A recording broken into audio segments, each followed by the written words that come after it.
जो भी हमारे भर्ती मरीज इस हॉस्पिटल में रहेंगे, उन मरीजों का किसी भी तरह का कोई बेड चार्ज नहीं लिया जाएगा। जो भर्ती होंगे बेड उनको निःशुल्क मिलेगा। अब उसका यूटिलाइजेशन फुल अगर नहीं होता है तो मेरे लिए ऐसे भी वेस्टेज होता है। तो उससे बढ़िया होता है कि चूंकि ये संस्था का उद्देश्य ही अलाभकारी है, इसकी स्थापना ही लाभकारी संस्था के रूप में नहीं है। आप लोग भी जानते हैं कोई सोसाइटी ट्रस्ट, वो अगर कोई आप लाभकारी बनाते हैं तो गलत काम करके ही लाभकारी। ट्रॉमा का मरीज आता है, मान लिया हेड इंजुरी हो, जबड़ा टूटा हुआ हो या उनका हड्डी टूटा हुआ हो, तो हर विशेषज्ञता यहाँ पर उपलब्ध है। सारे मशीन से हर एक विशेषज्ञता है, इसलिए ट्रॉमा का भी इलाज हम लोग यहाँ करते हैं।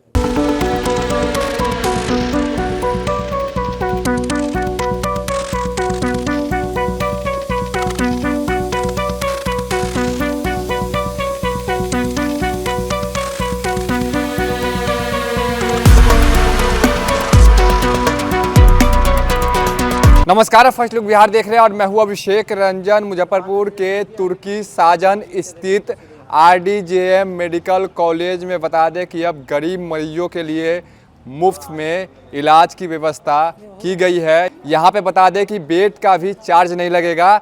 इसके साथ जो भी मरीज यहां पर आएंगे उनको खाना की व्यवस्था, इसके साथ साथ जो चिकित्सक है वो देखभाल करेंगे। कई सारी सुविधा दी जा रही है इस मेडिकल कॉलेज में। इसको लेकर आज प्रेस वार्ता किया गया है। बता दें कि कॉलेज के प्रबंध निदेशक है राजीव कुमार शर्मा, उन्होंने साफ तौर पे बताया है कि हमारे कॉलेज में अब गरीबों के लिए विशेष करके व्यवस्था दी जा रही है, जो गरीब इलाज से वंचित रह जाते हैं। प्रेस वार्ता के दौरान कॉलेज के संस्थापक डॉक्टर मनोज कुमार, वहीं मेडिकल कॉलेज के शिक्षा निदेशक भी मौजूद रहे और आज प्रेस वार्ता में जानकारी दी गई है। पहले सुनिए क्या कुछ कहना है राजीव कुमार शर्मा का। ये जो आरडीजेएम मेडिकल कॉलेज और अस्पताल जिस प्रांगण में अभी आप लोग यहाँ पर हैं, ये पिछले 4 सालों से इसमें एमबीबीएस की पढ़ाई चल रही है।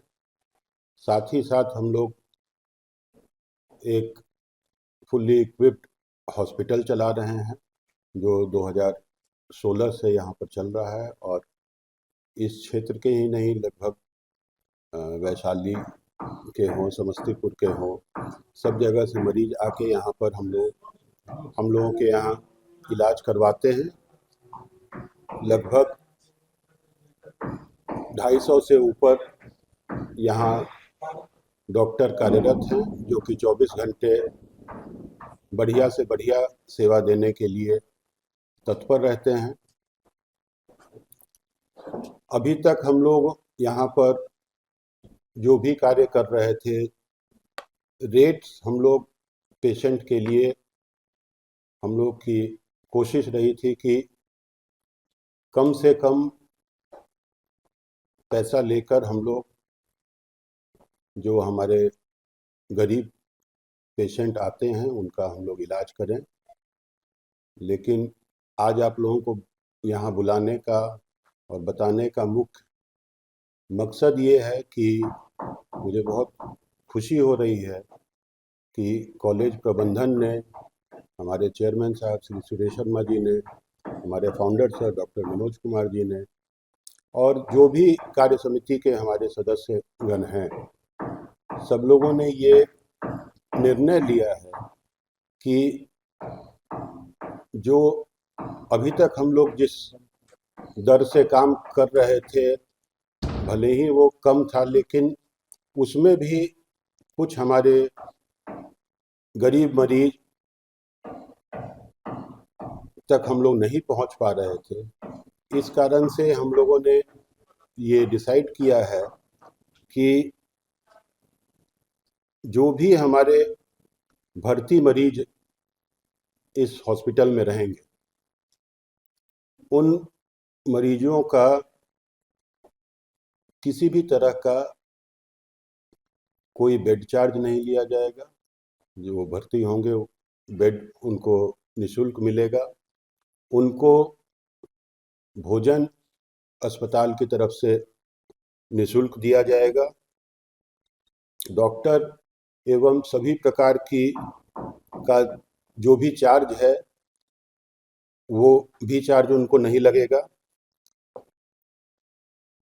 सबसे खास बात कि अभी तक हम लोग 1500 रुपये लेकर किसी भी प्रकार की सर्जरी यहाँ पर कर रहे थे, जो अपने आप में बहुत कम था।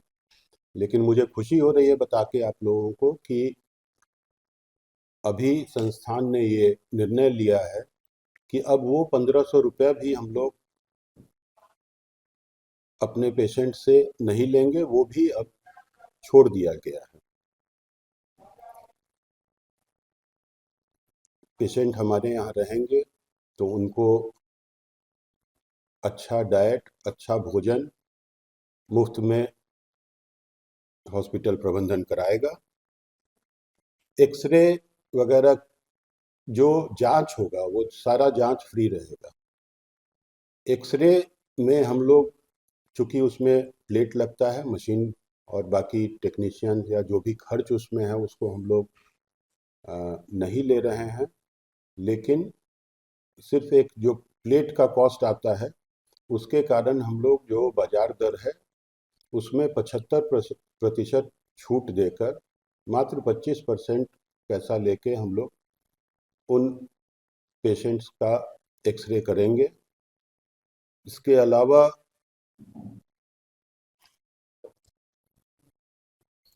अभी हम लोगों ने नया एमआरआई मशीन लगाया है। एमआरआई में भी चूँकि ये मशीन बहुत कम उपलब्ध है इस शहर में, एमआरआई में भी और सीटी स्कैन में भी, दोनों में हम लोग 50% की छूट अपने पेशेंट्स को देंगे। जो भी दवा उन लोगों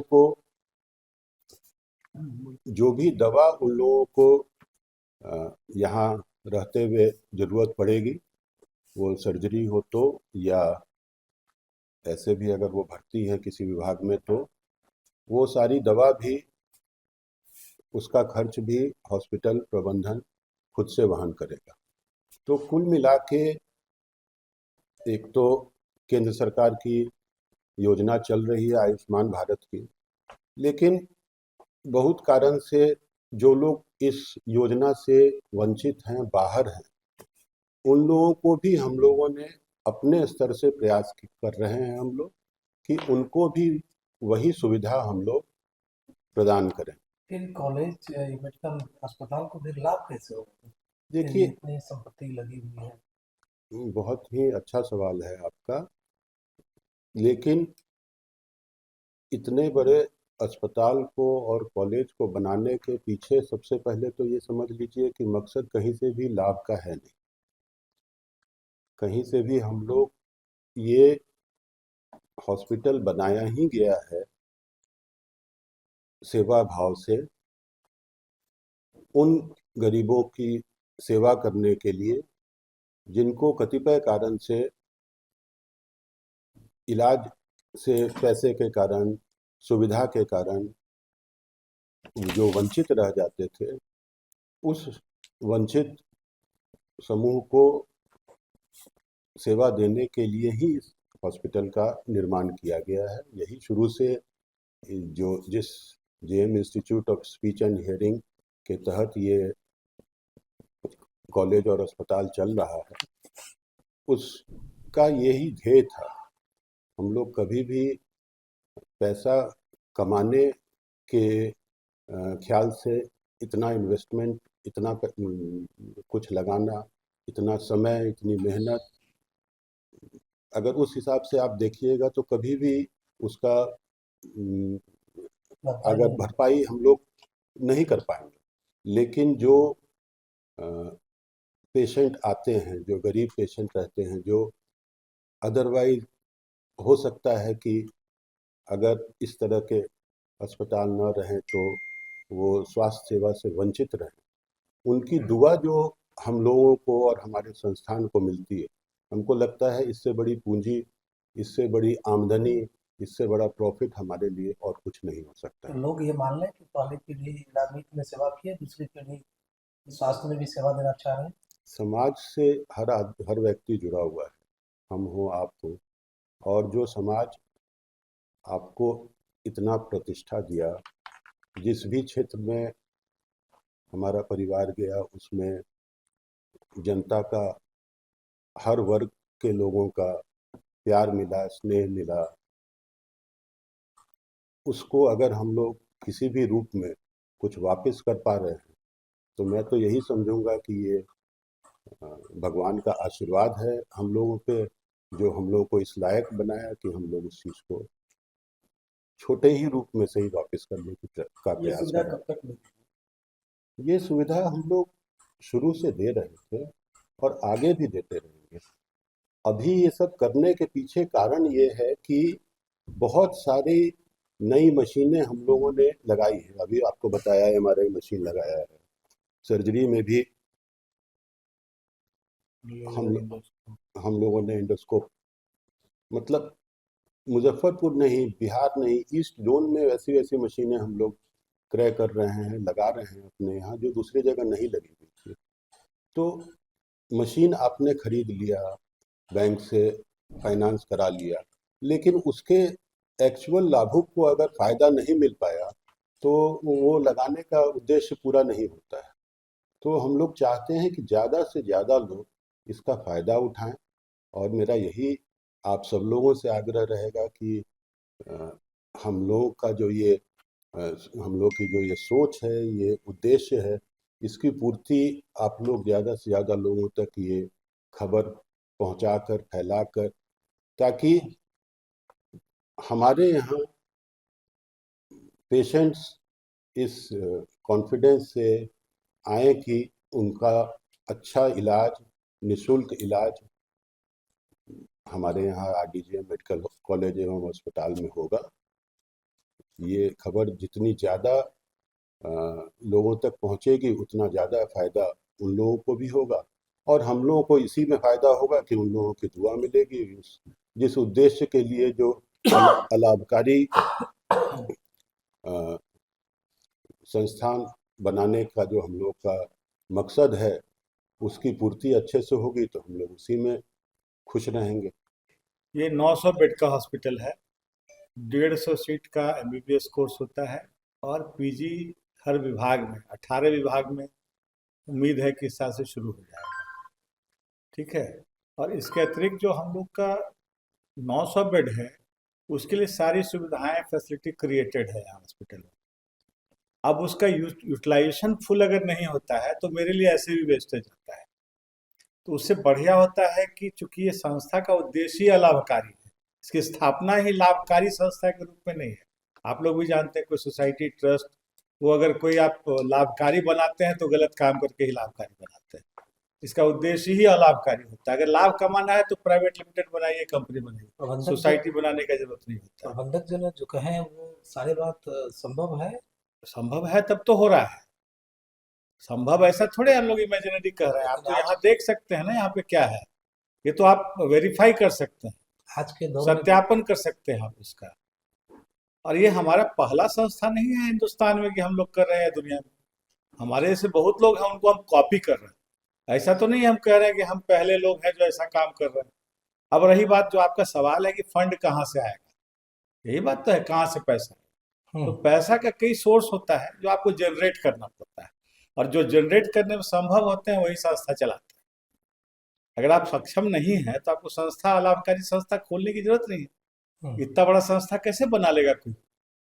ठीक है, बैंक का लोन है, ईएमआई पे करना, सब कुछ है, तो कहीं ना कहीं से आप फंड का अरेंजमेंट करते हैं। और वो ऐसी चीजें गोपनीय होती हैं कि बताई नहीं जा सकती है मीडिया में।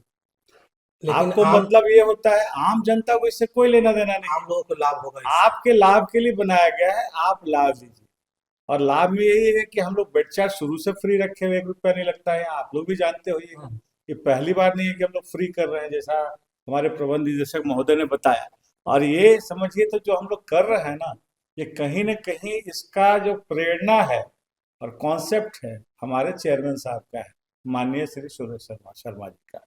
और हमारे राजीव जी इसके लीडर हैं, इस इंस्टीट्यूशन के हेड हैं, और इन्हीं के देख रेख में, इनके निर्देशन में सारा कार्य होता है। तो उसमें उनका ये उद्देश्य था कि हम लोग कुछ बना दिया और उसका हम लोग लाभ लोगों तक नहीं पहुंच पाए। आपके घर में कुर्सियां लगी हुई है, बढ़िया बढ़िया, बैठने वाला लोग नहीं है तो क्या कीजिएगा लगा के? 900 बेड का लेकिन हॉस्पिटल है। आज के दौर में लोग करोड़ों लगा के अरबों खरबों कमाना चाहते तो आप, डिफरेंस ऑफ मॉडल है ना। मीडिया में आपके जैसे लोग भी हैं और बहुत लोग कैसे कैसे आप भी जानते हैं। तो इंडिविजुअल डिफरेंसेस तो होता ही ना है, सबको एक जैसा और एक पैरामीटर में आप कैसे माप दीजिएगा? सबका अलग अलग सोच होता है, अलग अलग उद्देश्य होता है, अलग अलग गोल होता है। और कहीं ना कहीं गोल लाभ का ही होता है, चाहे नाम प्रतिष्ठा का लाभ कमाने का लोभ हो या पैसा का लोभ हो। लोभ कहीं ना कहीं तो वो स्वार्थ है, मनुष्य है तो स्वार्थ रहेगा ही, लोभ रहेगा ही। लेकिन वो लोभ का प्रकार अलग होता है। आप किस चीज में संतुष्ट होते हैं? कोई शराब पी के संतुष्ट हो जाता है, कोई दान दे के संतुष्ट हो जाता है। आप कहिएगा तो पैसा था तो शराब पिया तो काहे दान दे दिया, इसको भी पीना चाहिए? ये तो कोई लॉजिक नहीं है। हमारा काम है कि मरीजों के लिए खोला खोला है, जीरो रेट्स है यहाँ पे। हैं। भर्ती मरीज को खाना भी मुफ्त है, सर्जरी भी सारी मुफ्त है। खाली मोतियाबिंद के ऑपरेशन में आपको 500 रुपये लगता है दवाई लेके, लेंस वगैरह सब। ठीक है। उसके बाद आपका जो है ऑर्थोपेडिक का, जैसे हिप ट्रांसप्लांट कराते हैं, नी ट्रांसप्लांट कराते हैं, तो इम्प्लांट तो आपको लाना पड़ेगा। अब कोई कहेगा मोतियाबिंद का हमको 50,000 का लेंस चाहिए, वो तो हम नहीं दे पाएंगे, वो आपको खुद लेके आना पड़ेगा। इसको ऐसे समझिए। और डोनर्स हैं, पैसा बहुत लोग आपसे, आपको फॉर एग्जाम्पल बताते हैं पीएसयू। और गवर्नमेंट का नियम है कि कोई भी कंपनी है या पब्लिक सेक्टर अंडरटेकिंग है, चाहे बैंक हो, चाहे भेल हो, सेल हो, जो भी है, ओएनजीसी हो, बहुत तरह का एजेंसीज है, प्राइवेट लिमिटेड कंपनीज है। उनका 2% फंड नीति आयोग के द्वारा निर्धारित है कि उनको लाभ का 2% समाज सेवा में देना है। अच्छा। कॉर्पोरेट सोशल रिस्पॉन्सिबिलिटी का नाम आप लोगों ने सुना हो। तो 2%। वैसी संस्थाएं भी हैं जो कि कमा भी रहे हैं, तो उनको देना है इसके लिए। तो वो आपको करना है। इससे मतलब नहीं है कि हम लोग कहाँ से पैसा लाएंगे, कैसे करेंगे। आपको लोगों को क्या मतलब, आपको ये लोगों तक पहुंचाना है, जैसा हमारे एमडी साहब ने कहा कि आप ज्यादा से ज्यादा संख्या में आके लाभ उठा लीजिए। अच्छा। बाकी हम कहाँ से लाएंगे, मेरा लुकआउट है, हम कहाँ से लाएंगे? नहीं, आज आपसे के लेंगे, इनसे लेंगे, उनसे लेंगे, आपको देंगे। कोई भी चीज का कीमत है तो इसका फ्री तो हम आपको देंगे, तो आपको ना फ्री मिला, लेकिन इसका दाम जो लगा तो हम कहीं ना कहीं से तो उपाय करके लाएंगे। मशीन खरीद के लाए तो कहीं से लाए, डॉक्टर को सैलरी, डॉक्टर तो फ्री में नहीं काम करेंगे, तो कहीं से ला के देंगे। लेकिन हम उसको जिससे जनता को लाभ सीधे तौर पर जनता को, मिलेगा। बेनिफिशियरी को, लाभार्थी को मुफ्त में मिलेगा, चलिए, थैंक यू। किंतु उसके लिए हमको पैसा का इंतजाम करना पड़ेगा। वो क्लियर कट बात है। चलिए, थैंक आप ये मैसेज खाली फैलवाइए कि यहाँ पर आप ज्यादा से ज्यादा संख्या में यू। आए। हाँ, मैं बता दूं आपको कि ये आप लोगों का कुछ क्वेश्चन मैंने सुना था। ये मेडिकल कॉलेज है, यहाँ जितनी भी स्पेशलिटीज होती हैं स्वास्थ्य, ये सारे यहाँ डेवलप किए गए हैं। आपको अगर ट्रॉमा का मरीज आता है, आपने क्वेश्चन किया था, ट्रॉमा का मरीज आता है, मान लिया हेड इंजरी हो, जबड़ा टूटा हुआ हो या उनका हड्डी टूटा हुआ हो, तो हर विशेषज्ञता यहाँ पर उपलब्ध है। सारे मशीन से हर एक विशेषज्ञता है, इसलिए ट्रॉमा का भी इलाज हम लोग यहाँ करते हैं। सारे ट्रॉमा का आईसीयू, सीसीयू जितना भी होता है, निकू पिकू सारे यहाँ उपलब्ध है। मशीन के क्षेत्र में हम लोगों ने काफी अच्छे अच्छे उपकरण लिए हैं, जो कि आपको नॉर्थ बिहार में तो इधर नहीं उपलब्ध है। हमने लेप्रोस्कोपी के लिए जो मशीन लाया है वो अद्वितीय है, माने वो मशीन अभी पटना में भी किसी भी अस्पताल में नहीं है। तो गारंटी के साथ मैं बोल रहा हूँ, मैं वहाँ वहीं पटने में ही रहता हूँ और काम किया हूँ वहीं पे। आईजीएम से प्रिंसिपल था मैं पहले, तो वो अभी तक वो लोग नहीं खरीद पाए हैं। हम लोग वर्कशॉप कराए थे अभी रिसेंटली, आप लोग जान रहे होंगे। हाँ, उस दिन उसमें वहां से बुलाए थे पटना से ही जो, और बाहर से जो वर्कशॉप कंडक्ट किए थे, वो सारे कोई भी इस मशीन पर नहीं वर्क किए, सब बड़ा अप्रिसिएट किए इसमें। तो वो मशीन हमारे पास उपलब्ध है, और उस मशीन से सारे लेप्रोस्कोपी सर्जरी, वो गॉल ब्लैडर का हो, चाहे किडनी का हो, चाहे ये बच्चेदानी का हो, हर्निया हो, हाइड्रोसील हो, ये सारे बिना एक केवल पोर्ट बना के, 2-3 पोर्ट बनाया जाता है छेद करके, उससे हो जाता है। उसके सारे इक्विपमेंट जो है लेटेस्ट वर्ल्ड क्लास इक्विपमेंट है। तो ये है। आंख के लिए हम लोगों ने अभी एक ऑर्डर किया है ओसीटी के लिए, और ये फेको जो लेजर के सुनते होंगे, लेजर से किया जाता है सर्जरी, वो फेको मशीन लेटेस्ट जो है वो यहाँ पर इंस्टॉल करवा दिया गया है। रोज हो रहा है उसमें ऑपरेशन, रोज 5-6 आँख का ऑपरेशन, 7 ऑपरेशन रोज होता है कैटरेक्ट का। तो अब जो हमारी संस्था ने और भी मशीन है, और जिस जिस विभाग में जरूरत थी, जैसे लेजर, यूरोलॉजी में लेजर लाया हम लोग ने। लेजर अभी तक लोग सुने थे, और लेजर से यहाँ सर्जरी हो रहा है। पहले हम लोग ESWL से पत्थर तोड़ते हैं, अभी लेजर से पत्थर तोड़ने का तरीका है, ये आपके पेशाब के रास्ते से मशीन जाएगा ऊपर, इसमें कोई छेद नहीं करना है। छोटा पत्थर जो होगा लेजर तोड़ देगा, ये जाके पेशाब के रास्ते से, कहीं कोई छेद नहीं करना है। तो ये है प्रोस्टेट, उससे होता है। किडनी का भी कोई भी तरह का ऑपरेशन हो, ये सारे इस लेजर से, ये भी यहाँ उपलब्ध हो गया यूरोलॉजी विभाग में। तो इसी तरह से अल्ट्रासाउंड हम लोग का लेटेस्ट 7-8 प्रोब का अल्ट्रासाउंड जल्दी लोग लेते नहीं है, इतना सारा अल्ट्रासाउंड यहाँ होता है। जिस तरह के बच्चे के आँख का हो या बच्चा का हो, सबका प्रोब अलग अलग। तो ये सब सारी सुविधाएं उपलब्ध कराई है और रोज बढ़ाया ही जा रहा है। आंख विभाग का सारा हम लोग कर दिए, और किसी भी जिस मेडिसिन का जो है, तो हम लोग इंडोस्कोप भी रखे हुए हैं। हम लोग यहाँ पर EEG EMG मशीन भी रखा हुआ है। पल्मोनरी फंक्शन टेस्ट का लेटेस्ट मशीन है यहाँ रखा हुआ, सारे टेस्ट। इन सारी सुविधाओं के लिए हमारे प्रशासन ने निर्णय लिया कि जब तक प्रचारित नहीं किया जाए, जब तक जानेंगे नहीं, तो हमारा तो मशीन पड़ा रहेगा। 2-4 ऑपरेशन तो हम लोग रोज एक एक मशीन से करते ही हैं। हम लोग चाहते हैं यहाँ की जनता जो है, यहाँ की मैक्सिमम जनता है जिनको आयुष्मान से लाभ नहीं भी मिलता है बाहर जाके, वो यहाँ आवे और यहाँ फ्री में उनका ऑपरेशन किया जाए। और सारी सुविधाएं जो है उसके साथ, दवा जो है, जो इंडोर मरीज है जिनका ऑपरेशन होना है, वो सारी मिलेगी मुफ्त में, एक्सेप्ट कुछ। ICU है और 13 ऑपरेशन थिएटर 13 ऑपरेशन थिएटर है यहाँ पर। सारे वर्क स्टेशन से लोग वॉइस ऑपरेटर से रख के नर्सिंग होम चलाते हैं। यहाँ वर्क स्टेशन जो लेटेस्ट इक्विपमेंट होता है एनेस्थेसिया का, वो लगाया हुआ है। तो सारे उपलब्ध हैं यहाँ पर। तो आप सुन रहे थे क्या कुछ कहना था कॉलेज के जो प्रबंध निदेशक है राजीव कुमार शर्मा, इसके साथ ही कॉलेज के संस्थापक मनोज कुमार, वो क्या कुछ कह रहे थे, किस प्रकार से इस मेडिकल कॉलेज में और विशेष करके सेवा दी जाएगी गरीबों के लिए। जो गरीब जो है जिनका इलाज नहीं हो पाता था पैसा के अभाव में, अब उनको चिंता करने की ज़रूरत नहीं है। बता दें कि राजीव कुमार शर्मा बिहार सरकार के पूर्व मंत्री सुरेश शर्मा के पुत्र हैं। उनके पिताजी भी इस बार विधानसभा चुनाव लड़ने की तैयारी में है। वहीं राजीव कुमार शर्मा का भी नाम इन दिनों काफ़ी ज़्यादा सुर्खियों में है कि वो भी चुनावी मैदान में उतर सकते हैं, जिसको लेकर लगातार राजनीति बाजार भी गर्म है। ऐसे में देखना होगा कि जिस प्रकार से ये स्वास्थ्य सेवा दी जा रही है, क्या ये चुनावी साल है, क्या उसकी वजह से दी जा रही है, या फिर इसकी कुछ और वजह है, या फिर ये अस्पताल में जो सेवा दी जा रही है वो निरंतर सेवा गरीबों के लिए जारी रहेगा, ये तो देखने की बात होगी। बने रहिए फर्स्ट लुक बिहार के साथ आगे भी खबरों के लिए, तब तक के लिए नमस्कार।